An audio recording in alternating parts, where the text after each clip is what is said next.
अस्सलाम वालेकुम, मैं हूं इंजीनियर असद मुगल। आज की इस वीडियो में हम बात करते हैं कि एयर कूलर की आवाज़ को, उसका शोर किस तरह कम कर सकते हैं। हमारे इधर जो आम तौर पे लोकल देसी एयर कूलर बनाए जाते हैं वो काफ़ी ज़्यादा नॉइज़ पैदा करते हैं, शोर पैदा करते हैं। जैसे ही हम अपने कूलर को हाई स्पीड पर चलाते हैं तो उसके अंदर से शां शां की आवाज़ आनी शुरू हो जाती है, जो कि काफ़ी डिस्टर्बिंग है। तो आज की इस वीडियो में आपको 6 तरीके बताता हूं जिनके ज़रिए आप अपने एयर कूलर की आवाज़ को काफ़ी हद तक कम कर सकते हैं। ये जो 6 तरीके आज की इस वीडियो में आपको बताने वाला हूँ, इन सभी तरीक़ों को आपने अप्लाई करना है। ये नहीं करना है कि इनमें से 1 या 2 तरीक़ाकार को आप अप्लाई कर लें और आपके एयर कूलर की आवाज़ कम हो जाए, ऐसे नहीं है, बल्कि सभी तरीक़ों को आपने बैक वक्त अप्लाई करना है। सबसे पहले नंबर पे जो फ़ैन ब्लेड्स होते हैं वो काफ़ी ज़्यादा नॉइज़ पैदा करते हैं। जो हल्की क्वालिटी के फ़ैन ब्लेड्स होते हैं वो वाइब्रेट करते हैं। जैसे हम उसको तेज़ स्पीड पे चलाते हैं, पंखे को तेज़ स्पीड पे चलाते हैं तो फ़ैन ब्लेड्स वाइब्रेट करना शुरू हो जाते हैं, जो कि नज़र नहीं आते मगर वो काफ़ी ज़्यादा वाइब्रेट करते हैं और हवा के अंदर एक ख़ास किस्म का शोर पैदा करते हैं, जो कि काफ़ी डिस्टर्बिंग है। तो आपने करना यह है कि अपने फ़ैन ब्लेड्स को चेंज करना है और आपने इस तरह के जो फ़ैन ब्लेड्स हैं, जो आपको मैं स्क्रीन पर दिखा रहा हूँ, चौड़े परों वाले ये फ़ैन ब्लेड्स होते हैं और दरमियान में इस तरह एक ग्रूव बना होता है। ये जो फ़ैन ब्लेड्स होते हैं ये वाइब्रेट कम करते हैं, जिसकी वजह से आपका शोर ज़्यादा नहीं पैदा होता, कूलर के अंदर शोर ज़्यादा पैदा नहीं होता। इसके अलावा जो आपने देखे होंगे जो पतले पतले फ़ैन ब्लेड्स होते हैं वो काफ़ी ज़्यादा शोर पैदा करते हैं। और कोशिश करें कि जो मेटालिक अच्छी क्वालिटी के भारी फ़ैन ब्लेड्स होते हैं उनको आप इस्तेमाल करें। जितना ज़्यादा भारी ब्लेड होगा उतना ही आपका जो वाइब्रेशन है, परों की वाइब्रेशन है, वो कम से कम होगी और शोर कम पैदा होगा। तो सबसे पहले नंबर पे तो आपने, अगर आपके जो फ़ैन ब्लेड्स हैं हल्के हैं या इस तरह बारीक परों वाले हैं, तो इनको आपने चेंज करना है, जिससे काफ़ी हद तक जो शां की आवाज़ है वो ख़त्म हो जाएगी। दूसरे नंबर पे आपने करना ये है कि अगर तो मोटर के अंदर से आवाज़ आती है, बेरिंग्स बिल्कुल ख़राब हो चुके हैं, तो फिर तो काफ़ी ज़्यादा आप उस आवाज़ को फ़ील करेंगे और आपको पता चलेगा कि ये मोटर के अंदर से आ रही है बेरिंग्स ख़राब होने की वजह से। तो आपने करना यह है कि अगर तो इस तरह की कोई आवाज़ नहीं आती मगर आपका कूलर काफ़ी पुराना हो चुका है, तो फिर भी थोड़ी थोड़ी आवाज़ जो है वो बेरिंग्स प्रोड्यूस करते हैं, जो कि बाकी आवाज़ों के साथ मिलके काफ़ी ज़्यादा बढ़ जाती है और डिस्टर्बेंस क्रिएट करती है। तो आपने करना यह है कि 4 स्ट्रोक इंजन ऑयल होता है जो हम आम तौर पे बाइक्स के अंदर डालते हैं, या आपको किसी भी मोटरसाइकिलों वाली बाइक्स वाली शॉप से आसानी मिल जाएगा। आपने न्यू लेना है, पुराना बाइक के अंदर से जो निकलता है वो इस्तेमाल नहीं करना। जो न्यू है वो काफ़ी गाढ़ा होता है, उसको ही आपने इस्तेमाल करना है।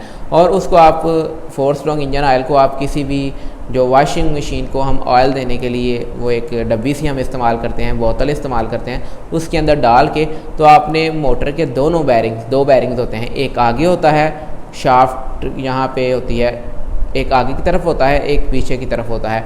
आपने शाफ्ट के ऊपर थोड़ा सा कोने में ऑयल डाल देना है, 5-6 ड्रॉप्स आप डाल दें तो वो आहिस्ता आहिस्ता खुद ही बैरिंग्स के अंदर चला जाएगा, पीछे भी, मोटर के पीछे भी और आगे भी।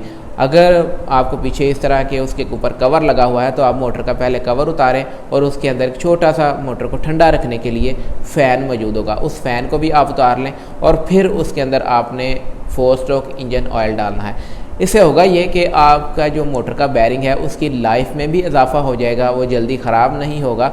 और अगर उसके अंदर थोड़ी सी आवाज़ भी आती है या फ्रिक्शन है, मोटर की स्पीड ठीक तरीके से वो नहीं बनती, तो आपकी मोटर की स्पीड में भी इजाफा हो जाएगा, उसकी लाइफ में भी इजाफा हो जाएगा और साथ ही उसकी मामूली से मामूली जो आवाज़ है मोटर की वो भी ख़त्म हो जाएगी।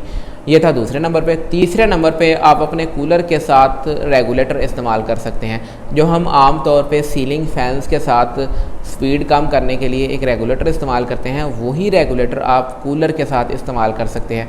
कूलर की मोटर के सीरीज़ में आप इस रेगुलेटर को लगा सकते हैं और अपनी मर्ज़ी से जितनी स्पीड चाहें उतनी रख सकते हैं।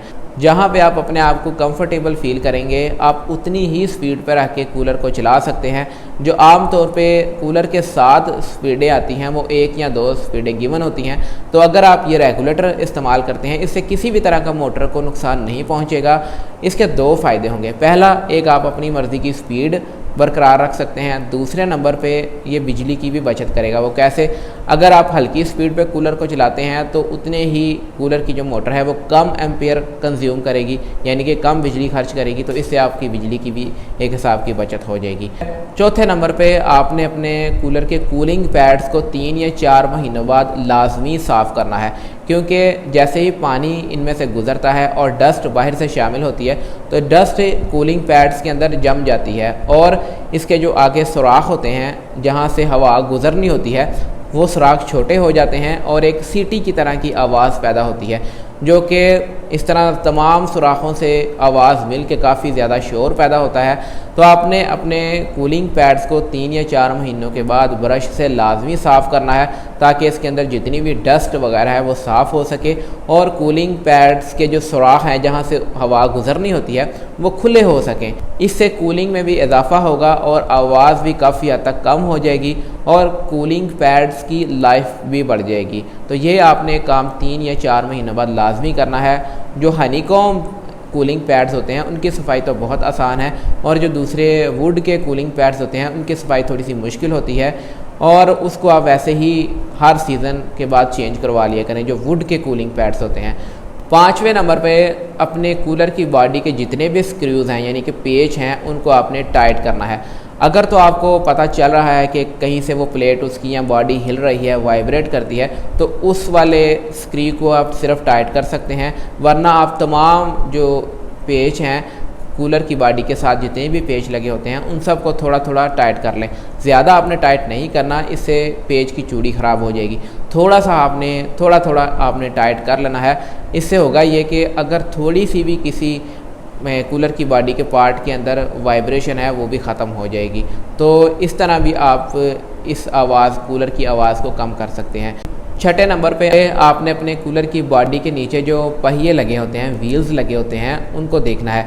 अगर उनका बैलेंस ख़राब है, कहीं से ऊंचा कहीं से नीचा है, तो फिर भी आपकी जो कूलर की पूरी बॉडी है वो वाइब्रेट करेगी, तो काफ़ी ज़्यादा शोर पैदा होगा। इसके अलावा अगर हल्की क्वालिटी के व्हील्स लगे हैं तो वो बजाते खुद बहुत ज़्यादा वाइब्रेट करते हैं, तो इस चीज़ को भी आपने देख लेना है। अगर उनका बैलेंस ख़राब है या वैसे ही वो व्हील्स जो हैं वाइब्रेट करते हैं तो उसको भी आपने ठीक कर लेना है। इससे भी काफ़ी हद तक आपकी जो कूलर का शोर है कम हो जाएगा। दोस्तों, इसके अलावा अगर आपके जहन में कोई सजेशंस हैं या आप कुछ पूछना चाहते हैं तो मुझे कमेंट करके पूछ सकते हैं, मैं इंशाल्लाह बर वक्त रिप्लाई करूँगा। वीडियो पसंद आए तो कम से कम इसको लाइक ज़रूर कर दिया करें ताकि मेरी हौसला अफजाई हो सके। मिलेंगे इंशाल्लाह एक नई वीडियो के साथ, तब तक के लिए मुझे इजाज़त दें। अल्लाह हाफिज़।